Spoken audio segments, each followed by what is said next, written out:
اور اس جنگ کی جو وار مونگرز ہیں وہ نان پنجابیز ہیں، اچھا خصوصاً انڈینز جو ہیں. سر اس کو تھوڑی سی وضاحت کر دیجیے. جیسے مودی ہے، یہ گجرات سے ہے، اور گجرات ایک بڑی نیرو نیشنلسٹ اسٹیٹ ہے اپنی فلسفی کے حوالے سے، شروع سے آج سے 100 سال سے بھی. اچھا تو مودی اسی کی پیداوار ہے اور آج وہ ہندوستان کا پاپولر لیڈر ہے. جی بالکل. تو جو ہندوستان کی وہ صوبے یا ریاستیں جو پاکستان کے ساتھ ہیں، خصوصاً پنجاب، راجستھان، کشمیر، وہاں وار ہسٹیریا کوئی نہیں ہے. ٹھیک ہے. تو پاکستان میں جنگ ہوئی تو میدان جنگ تو پنجاب نہیں بننا ہے نا.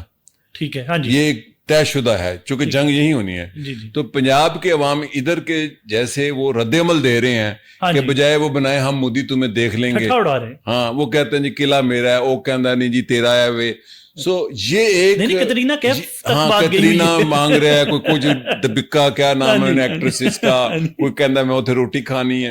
سو آئی لو اٹ. اس کی ایک میں مثال دیتا ہوں. ہاؤسنگ سوسائٹی کے پلاٹس تک کی بات ہوئی ہے. ایک نے کہا میں تاج محل ادا مینوں دے دیں تھا تو لے لیں. آئی لو اٹ. میں رات کو کوئی 15 20 50 کے قریب دیکھ کے سویا ہوں. آپ جیسا سنجیدہ آدمی. ہاں چونکہ ان کے اندر جو مزہ ہوتا ہے یہ بہت بڑی ریزسٹنس ہوتی ہے. اس کا ایک میں مثال دیتا ہوں، پھر آپ کو اس سوال کا جواب دوں گا. وہ بہت میرا پسندیدہ موضوع ہے جو آپ نے کیا کہ پنجاب ہار ڈالتا ہے. کہ جب 2005 میں اسرائیل نے لبنان پر حملہ کیا، اب لبنان کی نہ ایئر فورس ہے نہ اینٹی ایئر کرافٹ ہے، تو ڈرون گلیوں میں گھومتے تھے. میری بیوی لبنانن ہے جی.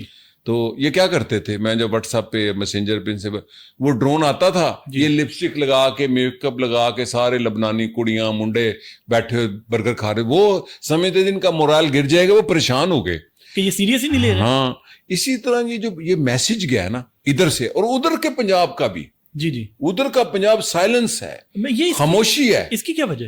یہ سوچنا پڑے گا. وار مانگرز جو انڈینز ہیں، جی انڈینز اور وار مانگرز، میں ہمیشہ کہتا ہوں کہ پاکستان میں جتنی ملٹرائزیشن ہے، جی جی نیوکلرائزیشن بھی، وہ ہندوستان کا رد عمل ہے. یہ میں نے ہندوستان کے ایک ٹی وی چینل پہ بیٹھ کے کہا جو کہ بہت خطرناک بات تھی. 2007 میں نے کہا، پارلیمنٹ ٹی وی ہے ان کا بہت خاص. تو میں نے کہا آپ کی وجہ سے ہماری فوجی آمریتیں آتی ہیں. وہ کہتا ہے کیسے؟ میں کہا آپ اتنی فوجیں بنا کے رکھتے ہیں، بم بناتے ہیں، ہم بم بنا لیتے ہیں.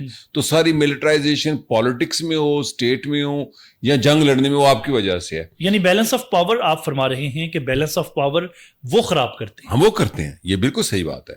اچھا اب میں آتا ہوں کہ پنجابی جو ان سے ہار ڈالتے ہیں. پہلے تو اس کا ایک مزاح کا بٹ سیریس سوال یہ ہے کہ وہ جو حملہ آور آتے تھے پیچھے سے اڑ کے آتے تھے. نہیں، وہ پشتون ریجن سے، وہ خراسان سے، اتنی ندیاں، پہاڑ، صحرا، دشت لوت، میں نے یہ سارے بائی روڈ کئی دفعہ دیکھے ہیں. تو وہ اڑ کے آتے تھے؟ نہیں. تو حملہ جب ہوتا ہے تو حملے میں شکست ہوتی ہے. جیسے پورس جو ہے اس نے شکست تھی، اس پر کتاب ہے، بہت تحقیقی کتاب ہے. آج تک جو ایران کے اندر پڑھایا جاتا ہے کہ یہ لفظ ہے 5ویں جماعت میں شاید کہ الیگزینڈر ہیو ٹف ٹائم ان پنجاب. ٹھیک ہے. اب یہ ہماری ہسٹری ہے. 1849 میں سکھوں نے جو ریزسٹنس کی، کولونائزیشن، ہندوستان پورا برطانیہ کے تحت چلا گیا تھا. پنجاب آخری صوبہ تھا. اور 1849 میں 49 جنوری میں جو لڑائی ہوئی چیلیاں والا میں، برطانوی فوج ایک دفعہ شکست کھا چکی تھی اور ان کی اتنی کیجولیٹیز ہوئی، ان کے جرنیل مارے گئے، ان کے سینئر آفیسرز مارے گئے. وہ تقریباً جنگ ایک دفعہ ہار چکے تھے. پھر یہ میں آپ کو بتاؤں کہ پنجاب نے کب مزاحمت نہیں کی. 1911 میں برِ صغیر کی تاریخ میں پہلی دفعہ جب 1919 میں جب جلیانوالہ باغ ہوا تو جلیانوالہ باغ تلگو حصے میں ہوا تھا، کہیں تامل ناڈو میں ہوا تھا. وہ لوگ کہاں کے تھے؟ پنجابی تھے. اور پورا ہندوستان وہ Jallianwala Bagh origin of movement ہے جو ہندوستان کی آزادی کی، تحریک آزادی کی. اسی طرح غدر پارٹی اگر آج آپ جا کے دیکھیں جو باباؤں نے بنائی پنجاب کے، اور ایک عام سٹرگل تھی سکھوں کی، خصوصاً اس میں سکھ تھے، وہ کہاں سے تھی؟ پنجاب سے. اور اسی دوران میں نے جو ابھی بات کرنے لگا تھا پھر بتاتا ہوں کہ 1919 میں جب گجرانوالہ پر برِ صغیر میں پہلی دفعہ جب یہ رائٹس پھیل گئے، مزاحمت ہوئی وہ جلیانوالہ کے بعد، تو یہ چھپا دی کلونیل لوگوں نے ہم سے ہسٹری، اور ہمارے ان مورخین جو یو پی سی پی سے تعلق رکھتے ہیں دونوں طرف کے، وہ مسلمان یو پی سی پی ہو یا ہندو یا دوسرا، میں ان کو مذہب میں نہیں تقسیم کرتا. تو وہ مزاحمت گجرانوالہ میں